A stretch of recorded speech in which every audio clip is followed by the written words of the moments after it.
বিএনপির চেয়ারম্যান তারেক রহমান বলেছেন, যত বেশি গণতান্ত্রিক চর্চা হবে মানুষ তত বেশি জনকল্যাণে কাজ করবে।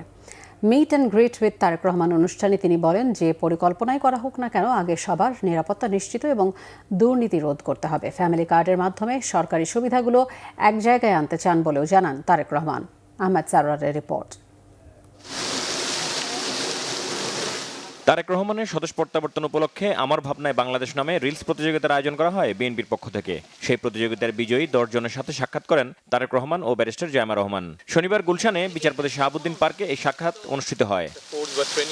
আলাপকালে উঠে আসে শিক্ষা খাতে দুর্নীতি সহ দেশের নানা সমস্যার কথা। তারেক রহমান বলেন, সবার আগে প্রয়োজন গণতান্ত্রিক চর্চা। আমরা ডেমোক্রেসি যত বেশি প্র্যাকটিস করবো এভরি লেভেল, শুধু যে জাতীয় সংসদ নির্বাচন তা না, আমরা ইউনিয়ন পরিষদের মেম্বার, ইউনিয়ন পরিষদের চেয়ারম্যান, পৌরসভার চেয়ারম্যান, পৌরসভার মেম্বার, আমরা এইখানে যত ডেমোক্রেসি প্র্যাকটিস করব তখন হবে কি আস্তে আস্তে সেই মানুষগুলোই সামনে বেরিয়ে আসবে যারা অ্যাকচুয়ালি মানুষের জন্য কাজ করতে চায়। জায়গায় পৌঁছতে সময় লাগবে, আমাদেরকে শুরুটা করতে হবে। আমরা চাইছি শুরুটা করতে ইনশাল্লাহ।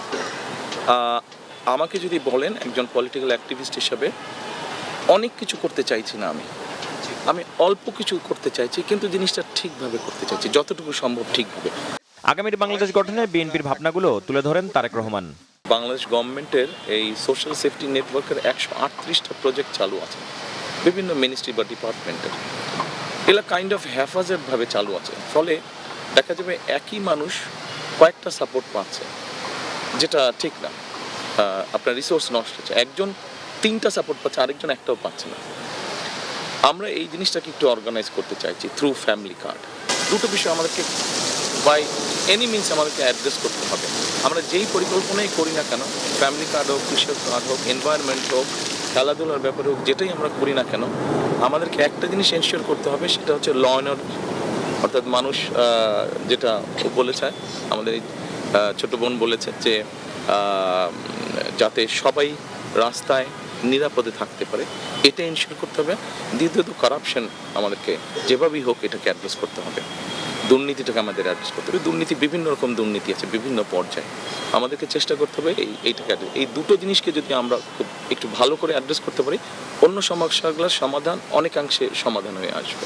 জাইমা রহমানের মতে, সামাজিক ও পারিবারিকভাবে সচেতনতাই পারে সাইবার বুলিংয়ের মতো ঘটনা কমাতে। আগে 2002-2003 সময় যে অ্যাসিডদের যে অ্যাড দেখানো হতো, তো আমাদের শিক্ষাও দিতে হবে বাচ্চাদেরকে, তরুণদের, যুব সমাজকে এই যে এগুলোর ব্যাপারে। তারপরে যে অনলাইন প্ল্যাটফর্মের সাথে যদি আমরা কাজ করতে পারি, লিগ্যাল গাইডেন্স যদি থাকে, লিগ্যাল প্রোটেকশন, যদি consequences, people face consequences reporting, তাহলে কিন্তু জিনিসটা আস্তে আস্তে কমে আসবে। কিন্তু এটা বাড়ছে আর রয়ে থাকছে, কারণ কিছু হচ্ছে না, কিছু করলে হচ্ছে না, তো আর ধরা পাচ্ছে না। তো জিনিসটাকে একটু গুছিয়ে হয়তো বা আমাদের বুঝতে হবে যে এটা নিজ মতোই ঠিকঠাক হবে না, আমাদের কিছু করার প্রয়োজন। আর হয়তো বা তরুণরাই কোনো সলিউশনস বের করতে পারে। তরুণদের প্রচলিত শিক্ষার পাশাপাশি হাতে কলমে দক্ষতা অর্জনের উপর জোর দেন তারেক রহমান। অনেক বড় বিষয় দেশ পুনর্গঠন, আমরা শুরু করি কাজ ইনশাল্লাহ। আহমেদ সারোয়ার, বাংলা ভিশন, ঢাকা।